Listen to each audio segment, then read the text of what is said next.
안녕하세요. 오늘 저희가 함께 살펴볼 자료는요. 김광철 목사님의 유튜브 채널 행복한 교회에 올라온 설교 영상 일부입니다. 아, 네. 종교개혁 기념주일에 하신 말씀이죠? 맞습니다. 엘리사 선지자하고 그 어려운 상황에 처했던 과부 이야기 있잖아요. 네. 그걸 통해서 해답이 있는 사람이라는 주제를 다루고 계세요. 네, 아주 흥미로운 주제입니다. 그래서 이번 시간에는 이 설교 말씀을 좀 깊이 들여다보면서요. 신앙이 현실 문제 해결과 어떻게 연결되는지, 또 하나님의 도우심은 어떤 식으로 오는 건지 그런 핵심 통찰들을 좀 뽑아내려고 해요. 네네. 그리고 그게 오늘을 살아가는 우리에게 또 여러분에게 어떤 의미가 있을지 같이 생각해보는 시간을 갖겠습니다. 자, 그럼 바로 시작해볼까요? 좋습니다. 특히 어려운 상황 속에서 우리가 어디서 답을 찾아야 하나? 이런 근본적인 질문을 던지고 있잖아요. 그렇죠. 엘리야의 제자였던 엘리사가 어떻게 그 하나님의 사람으로 불리게 됐는지, 또 그 삶을 통해 우리가 배울 점이 뭔지 이런 부분에 좀 집중해서 살펴보면 좋을 것 같습니다. 네, 설교는 종교개혁 508주년 언급으로 시작하는데요. 1517년 마틴 루터, 그 95개조 반박문 사건이요. 아, 네. 역사적인 사건이죠. 네, 근데 이게 그냥 과거 이야기가 아니라 오늘날 우리 신앙이 좀 뭐랄까 매너리즘에 빠져 있을 때 그 본질을 다시 생각하게 하는 계기가 될 수 있다. 이 점을 딱 짚어주시더라고요. 맞습니다. 단순히 과거를 기념하는 걸 넘어서는 거죠. 지금 우리의 신앙이 혹시 너무 형식적이진 않은지, 아니면 진짜 중요한 걸 잊고 살고 있진 않은지 돌아보게 만드는 아주 시의적절한 시작점이라고 생각해요. 네, 일종의 신앙 재점검 권유 같은 거네요. 네. 그리고 이야기가 자연스럽게 구약의 엘리야 선지자 그리고 그 제자 엘리사에게로 넘어가요. 네. 성경에서 이 두 사람 다 하나님의 사람으로 불렸다는 점을 강조하시는데 결국 누구를 모델로 삼고 따르느냐가 우리 인생 방향을 결정한다 이런 이야기죠. 네. 엘리사가 엘리야를 따랐기에 그 역시 하나님의 사람으로 성장할 수 있었다는 맥락이고요. 근데 여기서 하나님의 사람이라는 호칭의 의미를 좀 더 깊이 볼 필요가 있는 것 같아요. 아, 어떤 의미일까요? 설교자분은 엘리야나 엘리사, 그 인물 자체가 최종 모델이라기보다는 그들이 하나님을 닮아가려고 애썼기 때문에 얻게 된 별명 아니냐, 이런 해석을 제시하세요. 아, 그렇군요. 결국 우리 신앙의 궁극적인 모델은 특정 사람이 아니라 하나님 자신이어야 한다는 걸 다시 한번 분명히 하는 거죠. 듣는 우리도 그런 하나님의 사람이 되기를 바라는 마음이 담겨 있고요. 엘리사 개인 배경 설명도 참 흥미로웠어요. 원래는 소를 12결이나 부렸다고 하니까 네, 당시 기준으론 엄청난 부자죠. 분홍의 아들이었던 거죠. 근데 하나님의 부르심 앞에 딱 서니까 모든 걸 그냥 내려놓고 스승 엘리야를 따랐다는 거잖아요. 맞아요. 그 결단이 대단한 거죠. 심지어 떠나기 전에 가족들하고 작별 인사하고 같이 일했던 사람들한테 소 잡아서 대접까지 하고요. 그런 어떤 세심함, 책임감, 그런 모습도 보여줬다고 덧붙이시더라고요. 네, 관계 속에서의 신실함이죠. 자, 이제 설교의 진짜 핵심 이야기, 열왕기하 사정 사건으로 들어가 볼게요. 네, 그 과부 이야기요. 선지자 학교 학생, 그러니까 제자 중 한 명의 아내가 남편이 갑자기 죽고 빚더미 안게 된 거예요. 네, 정말 막막한 상황이죠. 심지어 빚 때문에 두 아들마저 종으로 빼앗길 위기에 처한 거죠. 그래서 이 여인이 다급하게 엘리사를 찾아가서 도움을 청합니다. 네, 근데 여기서 궁금한 게 왜 하필 엘리사였을까요? 주변에 뭐 돈 많은 사람은 없었을까요? 그렇죠. 그 점을 설교자분도 짚으시는데 두 가지 정도로 추측을 하세요. 첫째는 남편이 살아있을 때 엘리사의 제자였으니까 평소에도 스승인 엘리사에게 뭐 어려운 문제를 상담했을 수 있다, 이런 거고요. 아, 그럴 수 있겠네요. 둘째는, 그리고 이게 더 중요할 텐데, 이 여인이 엘리사를 그냥 영향력 있는 사람이 아니라 하나님의 사람으로 봤다는 거죠. 그래서 이 절명적인 상황에 대한 근본적인 해답, 그러니까 하나님의 해결책을 줄 수 있을 거라는 믿음이 있었다는 해석이에요. 아, 돈 빌리러 간 게 아니군요. 그렇죠. 영적인 해결책, 돌파구를 찾으러 간 거죠. 이게 사실 우리가 어려움에 처했을 때 제일 먼저 누구를 찾는지, 뭘 의지하는지를 돌아보게 만드는 질문 같아요. 그러네요. 엘리사의 반응도 좀 인상적이었어요. 다짜고짜 뭘 해주겠다고 안 하고 먼저 묻잖아요. 내가 너를 위해 뭘 해줄까? 네 집에 뭐가 있는지 말해봐라. 맞아요. 그랬더니 여인이 가진 거라곤 기름 한 그릇밖에 없어요, 이렇게 솔직하게 답하죠. 네. 그러자 엘리사가 정말 상식을 뛰어넘는 지시를 내리죠. 네, 밖으로 나가서 이웃들한테 빈 그릇을 빌려오라는 거예요. 근데 여기서 강조하는 게 조금 빌리지 말고 할 수 있는 한 많이 빌려오라는 거죠. 네, 최대한 많이. 그리고는 그 작은 기름병으로 그 빌려온 모든 빈 그릇에 기름을 부으라고 합니다. 이게 뭐 현실적으로나 논리적으로는 도저히 이해가 안 가는 명령이죠. 그렇죠. 기름 한 병이 어떻게 그 많은 그릇을 채워요. 그렇죠. 근데 이 과부가 엘리사의 말을 그냥 믿고 순종합니다. 두 아들하고 집안에 들어가서 문을 딱 닫고 아들들이 가져오는 빈 그릇마다 기름을 붓기 시작해요. 네. 결과는 정말 놀라웠죠. 성경 기록을 보면 붓는 대로 그릇들이 다 가득 찼고 빌려온 그릇이 더 이상 없게 되니까 그때서야 기름이 멈췄다고 하잖아요. 맞아요. 설교자분이 이 대목을 진짜 힘주어 설명하시는데 기름이 모자라서 기적이 멈춘 게 아니라는 거예요. 그렇죠. 그 기적을 담을 그릇이 더 이상 없었기 때문에 멈췄다는 거. 이게 핵심이죠. 와, 정말 중요한 통찰이네요. 네. 이 사건이 결국 하나님의 공급하심이라는 게 우리의 기대와 믿음, 그러니까 우리가 준비한 그릇의 크기와 아주 밀접한 관련이 있다는 걸 상징적으로 보여주는 거죠. 아, 설교자분은 시편 81편 10절, 내 입을 크게 열라, 내가 채우리라.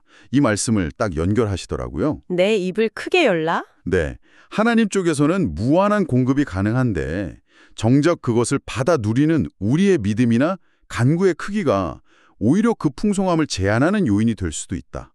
어찌 보면 좀 역설적인 통찰이죠. 우리가 스스로 한계를 긋는 걸 수도 있겠네요. 네, 입을 크게 열라는 건 결국 하나님께 좀 더 구체적이고 담대하게 구하라는 의미로 해석할 수 있겠죠. 기적이 일어난 후에 엘리사의 조언은 또 굉장히 현실적이잖아요. 맞아요. 너는 가서 기름을 팔아 빚을 갚고 남은 걸로 너랑 네 두 아들이 생활해라. 딱 이렇게요. 네. 여기서 설교자분이 엘리사가 그 기적의 결과물에 대해 먼저 11조를 내라거나 감사의 예물을 바치라고 요구하지 않은 점이 참 인간적으로 다가온다고 언급하시더라고요. 네. 그 지점에서 설교자분은 신앙과 삶의 균형이라는 아주 중요한 원리를 제시합니다. 균형이요? 네.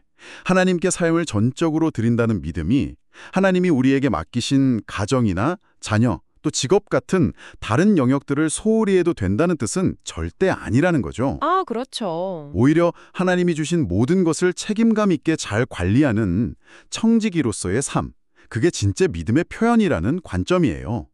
과거의 일부 사역자들이 사역에만 너무 몰두하다가 가정이 좀 어려워졌던 그런 안타까운 사례들을 반면교사로 들면서 삶의 모든 영역에서 성실함과 책임감을 강조하세요. 그러면서 그 유명한 마틴 루터 일화가 나오죠. 아, 네.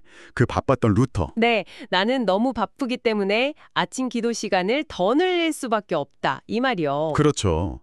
일이 많아질수록 그 문제 자체에 막 파묻히는 게 아니라 그 일의 주관자이신 하나님께 더 깊이 나아가서 지혜와 능력을 구해야 한다는 메시지죠. 동시에 너무 일에만 매몰돼서 건강 해치지 말라는 현실적인 조언도 하시고요. 맞아요. 균형이 중요하니까요.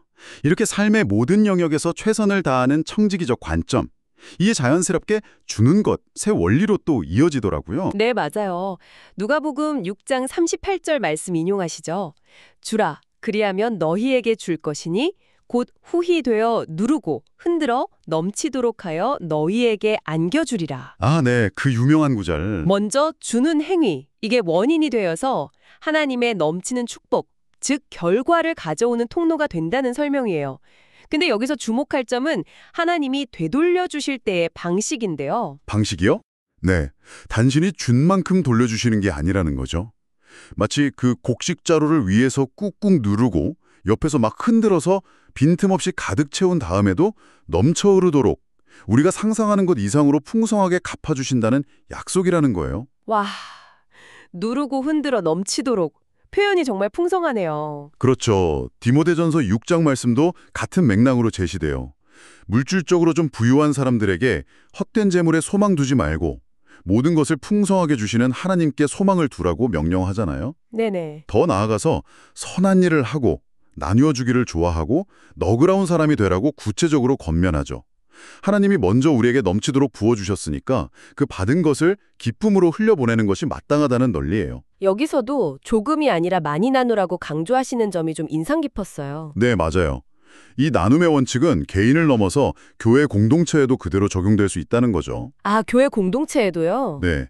교회가 선교사님이나 어려운 이웃을 도울 때, 우리 형편에 뭐 이 정도면 충분하겠지 하고 스스로 한계를 정하는 건 아니지 돌아보게 한다는 거예요. 네. 설교다 본인도 처음에는 우리 교회가 좀 자립하면 한 20가정 정도 후원하면 좋겠다. 뭐 이런 소박한 네. 목표가 있었는데 그게 오히려 하나님의 일하심을 인간적인 생각으로 제한하는 것일 수 있음을 깨달았다고 고백하시더라고요. 아, 그런 고백까지. 네.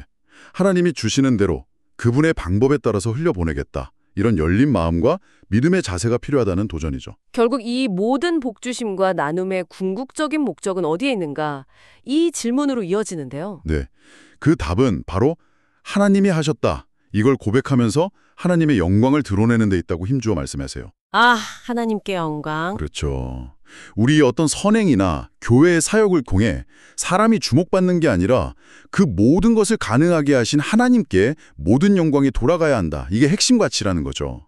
기름 팔아서 빚 갚은 그 과부 역시 내가 엘리사 선지자 찾아갔더니 하나님께서 이런 놀라운 일을 행하셨다. 이렇게 간증하고 달렸을 거라고 추측하시고요. 네, 충분히 그럴 수 있겠네요. 네. 자, 이렇게 설교는 우리 삶의 수많은 문제 앞에서 진짜 해답은 세상의 어떤 부나 권력, 지식이 아니라 오직 하나님께 있다는 것을 다시 한번 확인하면서 마무리가 됩니다. 네, 그렇죠. 그렇기 때문에 믿는 사람들은 가정이나 자녀 양육, 사업, 직장 생활 같은 하나님께서 맡겨주신 모든 영역에서 세상 사람들보다 오히려 두세 배도 지혜롭게 또 성실하게 살아가야 할 책임이 있다는 거죠. 네, 책임감 있는 삶. 그리고 동시에 일이 복잡해지고 어려워질수록 더욱 하나님께 엎드려서 기도하고 그분의 인도를 구해야 한다. 이렇게 격려하고요.